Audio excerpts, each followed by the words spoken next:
All right, welcome pre-cal. So, hope everyone's doing well. Welcome to 10.4, rotation of axes. Okay, so just to catch you up on this one will definitely be some of the most complicated stuff we see in this whole chapter. Nothing new here, just showing all the different conic sections. I set up everything in a little bit different way this time so that you can watch me write. Hopefully it doesn't scare you, but there's actually so much writing in this that I can't even write on the screen. I'm just going to have to write just normally. Here are just my notes, and it was already like 6 pages or so. So I'll do my best to make this concise, make this digestible for you guys, but without a doubt, this is super complicated. Hopefully everyone can see my handwriting okay. Try to brighten that up if I can. Okay, so let's take a look at it. So just like before, everything we know, I'll go quick through the easy bits. They show you that we're going to start identifying all the different conic sections in really unusual ways. So instead of saying, oh, this is a hyperbola or hyperbola, this is whatever, parabola, they're going to give you some standard equation for it. And it's going to look like this. It's going to be some ax squared plus some bxy plus some cy squared, and then plus some other things that are much less important equals 0. Now, the only reason why I highlight this is because I'm going to just go as fast as I can through the easier stuff. And this is considered the easier things. And you can watch me solve these problems quickly.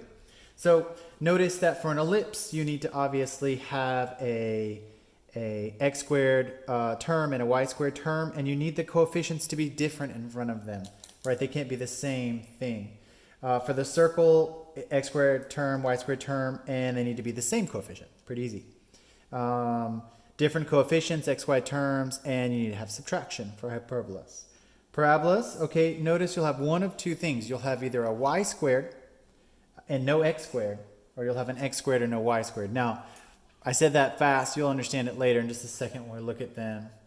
And then the rest of these we don't really need. They just put this out here to add emphasis to what's going on. You can play around with those if you want to, and notice how clearly this is a line, etc. So let's move on. Let's see. Good. Okay, so there's our general form like I wrote out. Remember the dx, ey, and f don't really matter at all.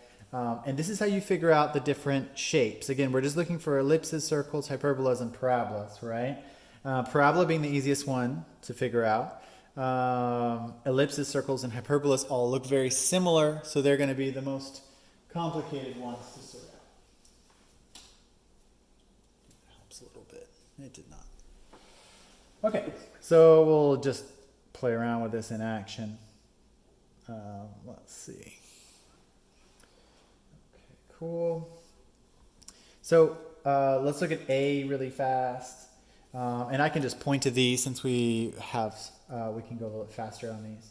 So let's look at A and see if we can break this down. I actually solved it over here.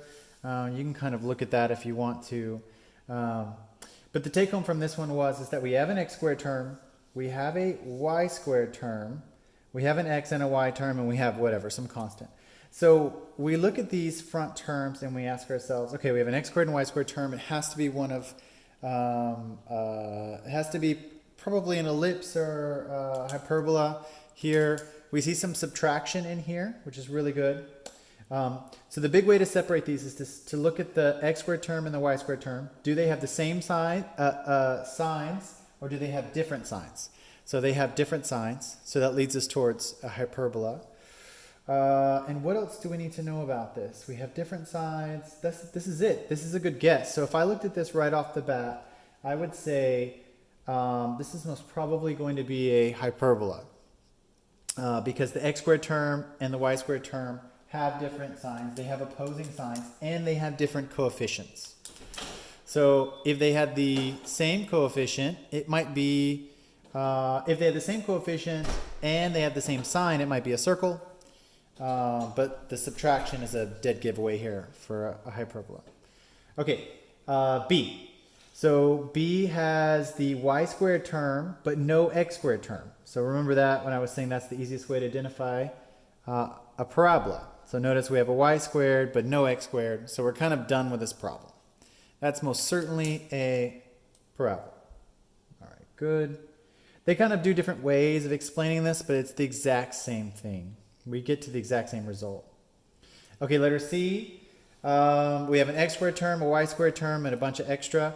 We look to the x squared term and the y squared term. Do they have the same sign? Yes, they're both positive. Do they have the same coefficient? Yes, they're both positive 3s. This leads us to believe that it would be a circle. Okay, pretty easy to identify that circle right there. Just notice that they have the same coefficient and the same signs. In letter D, this is probably the hardest one to try to figure out. So notice that we have an x squared term, a y squared term. Good. Would they have the same sign, but they have different coefficients? So what would we guess for this one? So I would say generally this would be another hyperbola. Let's see what we get on this one. It actually comes out to an ellipse because they have the same signs, right? So they're not an opposite. So my mistake there. So because they have the same sign and different coefficients, we get an ellipse. Okay. So a little bit of everything. So A was our hyperbola, B was our parabola, C was our circle, and D was the ellipse. Notice that was tricky. Even though they're both negative, it just means that it's an ellipse. That's all there is to it. So you can actually work these out, and I would highly recommend you to work them out, and you can prove that they're whatever they are. But this is just a fast way to do it quickly in our first method. Okay, now here's where we get to the really tough part. And I want to make sure not to waste too much time. This next part probably took me a good hour just to wrap my head around, but I'll try to distill it for you guys and see what we can get out of it. So the next bit says, basically up to this point, all of our conic sections have been perfectly aligned, kind of like this, right? They've all been perfectly aligned. Even if they've been offset some x and some y out in space, they've still been aligned based on the x and y axes, right? So they've never given us something that's been rotated, some kind of conic section that's been rotated. And basically this introduction here tells you that this term right here, this bxy, that bxy term gives us some rotation. Okay, good. So up to this point, we've never seen the bxy term, and that's good because that is incredibly freakishly hard. So now we're going to start playing around with adding this term in, and you can see here for the first example, this is kind of what happens here. It is obviously an ellipse that has been rotated, we don't know, some 45 degrees, it looks like. And this is what this is going to be our outcome basically, is that we want to be able to write it like we're used to seeing it. We want to be able to write this ellipse as some x squared over rx squared plus y squared over ry squared equals 1. They want it to be like that. Cool. And of course, it looks much better like this. But this isn't really what we have here. Can you see how this isn't that? So we're going to have to make some alterations to change in the way we understand all these things. So I'll show you how they explain it just briefly. I'll walk you through it and hopefully it's not too confusing. Okay, so basically the introduction to this looks like this. See how much you can see on this paper. Let's see, I'll scooch this underneath. There we go, a little better now. Yep. Okay, so they give you the normal coordinate grid that we normally have, x, y, right? So now, this is what we're adding to this. We're going to add a new system that we understand. We're going to call this x prime and y prime. Cool, hopefully everyone can see that. And this new system has been rotated some theta and theta. Now notice that it's rotated relative to the x-axis, here theta, and relative to the y-axis, theta. Cool, and that's just what they show there. And now, this is where things get very complicated. They put things relative to unit vectors. So on top of this exact little thing we drew out, we're going to add unit vectors to this. So we're going to add this idea of a unit vector I and a unit vector j. Okay, great. And then on top of our new axis, our x prime axis, we're going to call this I prime, and that just means I rotated. We're going to call this guy j prime, or j rotated. Cool. So it says the original axis, the original coordinate x, y axes have unit vectors I and j. The rotated ones have I prime and j prime. So the theta is known as the angle of rotation, and we can write this out here. Now, it's not exactly critical that you understand where this comes from, but if you're curious about the geometry, you definitely can watch this happen. So the way I draw it out, I'll draw it just like right next to this one. It looks like this. So here is our new rotated system. And if I was going to break down this piece into a triangle, it would look like this. And remember, I put theta here. So this right here would be cosine theta, and this would be sine theta. Cool. So it's gone through some change. Cosine theta, sine theta, and the y. Okay. So that's that one. And that would be how we change the new x-axis, right? And now how do we change the y-axis? It's a little bit more confusing, but remember the theta is there. Okay, so we make the triangle here, and we say this right here would be what? This piece would be some cosine theta, and this piece right here would be some negative sine theta. Notice both of these were positive, but this actually has a negative in it, right? We're actually shifting over into this second quadrant, like that. Everyone notice we've gone from what would have been in just the first quadrant to now the y-axis being in the second quadrant. So that's what causes all the confusion, is this right here, this negative, and we're going to write this out really simply. So all they do is write these two terms down. So they say the new I prime is going to be cosine theta I plus sine theta j. Okay, so that means this is our unit vector I prime, right? So it's going to be cosine theta in the I, this is in the I, and sine theta in the j. And then the other axis that we're rotating is, of course, the j-axis. And that's, of course, going to be cosine theta in the I. Oh, excuse me. That's in the y direction. In the I direction, this is the I direction right here. In the I direction, we get some negative sine theta in the I direction. And in the y direction, or the j direction, we get some cosine theta in the j. There's the cosine theta. Okay. So here are our two rotated axes. This is how they are written out. Now, the reason why this is so confusing is because we're about to like substitute this into problems and do a bunch of algebra to basically return this to return this rotated figure back to the normal way we like to see it, and then we're going to describe it in the way we like to see it. And we're going to describe it in terms of some x prime and some y prime. Okay, cool. Remember, we describe things as x prime, y prime. We're bringing them back to what we know, right? And I believe they defined x prime, y prime. Ah, here. This is where they define x prime, y prime. So now I'm gonna just give you this briefly, but they give you some unit vector u. We substitute these values in that we just figured out. We combine, distribute, and apply a bunch of things and factor, and we basically get some value, like this. So x is going to be x prime cosine theta minus y prime sine theta. Good. So we have x in terms of x prime and y prime, and the cosines and sines show you that it's going through some rotation. And our y value now is going to be, again, in terms of x prime. This is our sine theta plus y prime cosine theta. Make sure I wrote all that out right.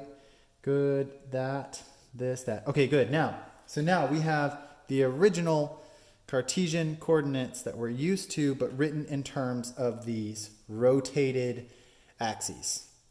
And so here's the new axis, and here's its rotation. New axis, here's its rotation. Now, the reason why we're writing all this out is because, like I just said, we want to get to some situation where we return whatever shape this is to the normal axis that we're used to. And once we get it back there, we can describe it in our very standard way. But now it'll be standard, but it'll be in terms of x prime and y prime. So I don't know how much we want to get into this. Maybe I'll do one of these. I believe there are 3 of them. I don't plan on getting into all 3 because they each take about 45 minutes. So I'll do one and just keep it brief, and I'll just talk about the others. Okay, let's take a go with this. And I can, once you have a good idea of what's going on here, I'm going to rotate this down just so you can see my paper. All right, excellent. I can go a little faster now. Good. Okay, here we go. So they say, find the representation of the equation 2x squared minus xy plus 2y squared minus 30 equals 0. Okay, so let's walk this all out. Hopefully you can see that quite well. We have an x squared term. We have a y squared term. So we know we're dealing with what looks like to be some ellipse, right? Now, it would look right now that it has the same coefficient, but these coefficients are actually going to change here in a minute because we're going to write this out in a different way. But what gives us the understanding that it's been rotated is this term right here. Here's the rotation. So this rotation means that this is an ellipse that's been rotated. It has this xy term in it. So now we're going to have to do all of this crazy algebraic gymnastics to eliminate the xy term. Now they'll call it that throughout this chapter. They don't do it yet, but they will later in the test and on the quiz, etc. They're going to call it eliminating the xy term. Okay, so let's just jump right in. And they say that they give us the actual angle, an angle of 45 degrees. That's very helpful, but not yet. So they say basically to walk through these certain steps. So let's find x first. So great. Find our x value. We just wrote that down. X was equal to x prime cosine theta minus y prime sine theta, and I'll write the y over here, x prime sine theta plus y prime cosine theta. Cool. All right, we have everything we need. So x prime, and then our cosine theta, they tell us that theta is 45 degrees. This is super convenient. So cosine of 45 degrees is, of course, and I'll give you a hint. I always tell you to rationalize it, but in this case, don't rationalize it. It does not help you in the long run for the algebra. So I'm going to write it as if it's unrationalized. So normally, of course, cosine theta is root 2 over 2, but I'm going to write it as its unrationalized version. I'm going to call it 1 over root 2. I know that seems weird to see, but that's it. Minus y prime, and of course the sine is of course the same thing, 1 over root 2. All right, that's our x value.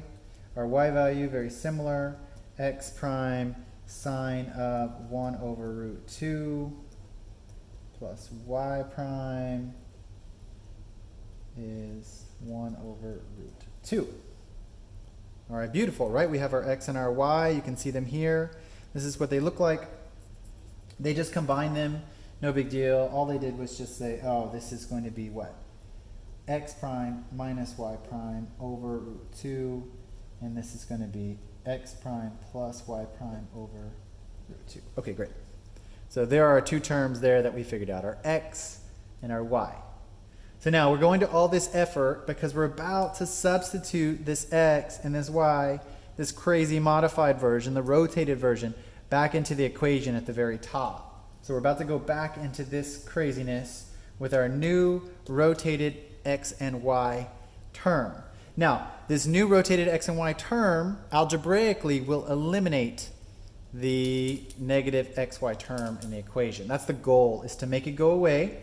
And once it goes away, we can create a real standard equation that we've seen before. That'll look like an ellipse. So it's crazy down here. Let me write it my own way just so it doesn't look too crazy to you. Looks like we still have some room here. Okay, good. So let's write this out. So we have 2x squared, so 2 times x prime minus y prime over root 2 squared, minus some x prime minus y prime over root 2 times x prime plus y prime over root 2. So that's that term, that's the xy term, right? Plus 2 times the y term, x prime plus y prime over root 2 squared equals 30. I'll just throw the 30 on the other side. Great. So we just need to walk all this out, and we need to combine like terms. You can see it right there. Cool. So now, what happens when this term gets squared? Basically, they're all the same thing, right? So we only have to do this once to figure this out. But this is going to end up being like this. Let's just kind of break the steps up so it's not too overwhelming for your brain. This is going to be like 2 times some x prime minus y prime squared. And then we're also going to square the thing on the bottom, which just makes that a 2. Does that make sense? So I just squared the top, squared the bottom. And then this term we actually need to work out. So we're going to subtract some, and this is the exact same thing going on again. But now we have some what? We have an x prime minus y prime times an x prime plus y prime. So this is the difference of squares, right? And this right here is a perfect square. And this, of course, root 2 times root 2 is just 2. Now, this is the exact same thing again, but instead of subtracting in the middle term, we're just adding it. So 2 over x prime plus y prime squared, just squaring the numerator, squaring the denominator. That is it, equals 30. Now, let's cancel out all these beautiful cancellations, right? And let's just write what we have left. I might actually expand this out as well. So let's write this out. Let's go x prime squared. And remember, when you have a perfect square, you have to have the first term times the second term times 2. So we're going to have a minus 2 x prime y prime. And then negative y prime squared is, of course, going to be plus y prime squared. Cool, that's what that turns into. And this term comes out to a minus 1/2 times, and this is going to be an x prime squared minus a y prime squared. And that's just difference of squares. Just write that out, just plain Jane. And then this one cancels just like we had before. It's also a perfect square. So we get x prime squared plus 2x prime y primes plus a y prime squared. Whew, that's a lot of algebra. Make sure you guys can still see that okay. Scooch that up. All right, great. Good. Okay, great. Now, what you should notice right off the bat is that these central terms we're going to cancel between those two perfect squares. So notice, remember, we're trying to get rid of this xy term, right? So notice that this is where the xy term was, right? And we substituted it in with different things, these x and y primes. So now the only place they exist now are right here in this first and second perfect square. And notice negative 2x prime y prime and a positive 2x prime y prime cancel. So notice that was the whole point of everything.